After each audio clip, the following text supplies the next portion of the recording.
Ako po si Magda. Sa mga nagtatanong bakit gano'n ang pangalan niya, ang Magda po ay pinaiksing maganda. O, walang kokontra. Obvious naman, di ba? Ngayon pa lang, wawarningan ko na kayo, ha? Hindi po talaga ako magaling magkwento. Wala rin po akong talento sa paggawa ng tula. Pero, maaasahan niyo ako sa salita at sa gawa. Nung naglambing si Miss Anya na sana gawin ko ito, I said, I will do my best. Itaga mo sa bato. I will make the perfect mix na magugustuhan ninyo. At perfect drink ng best water. Ito yun, Amoreto.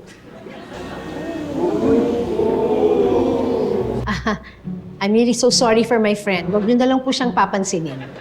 Yung friendship namin ni Miss Anya ang mas importante sa akin. And I will take this opportunity to tell marami namang witness. Sana yung partnership namin ni Anya will extend to our business. Mahirap na kasing humanap ng mapagkakatiwalaan, lalo na sa panahon na puro ingay at daldalan.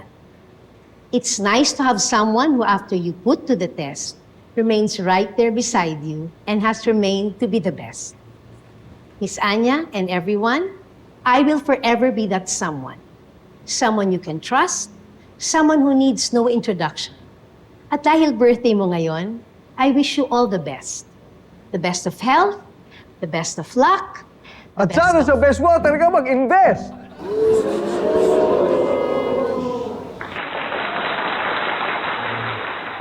Magandang gabi po. Ako po si Pito. Kung sa maganda galing yung pangalan ni Magda, saan kaya galing yung apelyido ko? Ang apelyido ko po ay Manaloto. Pero nauna po yun bago ako nanalo sa loto. Tungkol nga po sana dyan yung naisip kong ikwento. Naganda pa nga po ako ng material, ito sinulat ko dito. Kaya lang naisip ko, baka hindi tayo matapos nito. Kaya pagdating ko kanina, sabi ko, iba na lang yung sasabihin ko. Ngayon kasi naisip ko, gusto ko na lang magpasalamat. Hindi lang kay Miss Anya, hindi lang kay Miss Magda, kung hindi sa inyong lahat. Oy, Manolo, ba't di ako kasama? Ba't ka ba sumisingit? Hindi ka na makasali sa programa. Mr. Carlos, kanina ka pa umihirit, ha? Hindi mo ba alam, may kasabihan, ang sumisingit, amoy singit. Yung mga katabi nyo, ha, huwag kayong masyadong didikit. Yung pagiging amoy singit, nakakahawa, parang walang lunas na sakit. Mabalik tayo sa sinasabi ko bago ako siningitan nun. Napansin ko lang kasi parang ang bilis na ng panahon. Oo, importante sa isang kumpanya yung merong tuloy-tuloy na kita. Pero kung puro pagkikwenta ng pera ang lagi mong nakikita, hindi mo makikita na hindi lang yung kumita ng pera ang mahalaga. Marami ng mga bagay ang hindi nyo pinapansin ngayon, pero laging nasa isip natin nung mga bata pa tayo noon. Maraming mga pangarap ang sinukuan na natin dahil sa tagal ng panahon, pero ito ba talaga yung totoo nating ambisyon?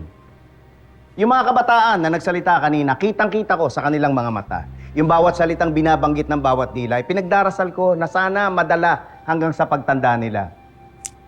Kasi si Miss Anya, ngayong tumuntong na ng 50, pero in fairness, hindi halata.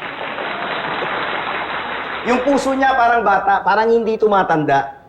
At sa totoo lang, Miss Anya, dahil na-inspire ako sa'yo, hindi ko yata kaya na hindi magregalo.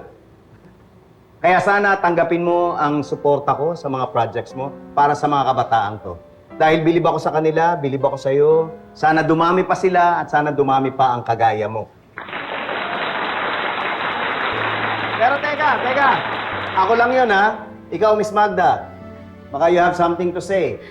Miss Anya, in behalf of Best Water, we will support you all the way.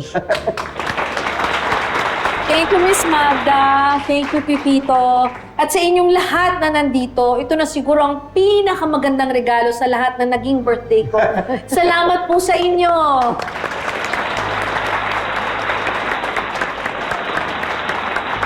Thank you.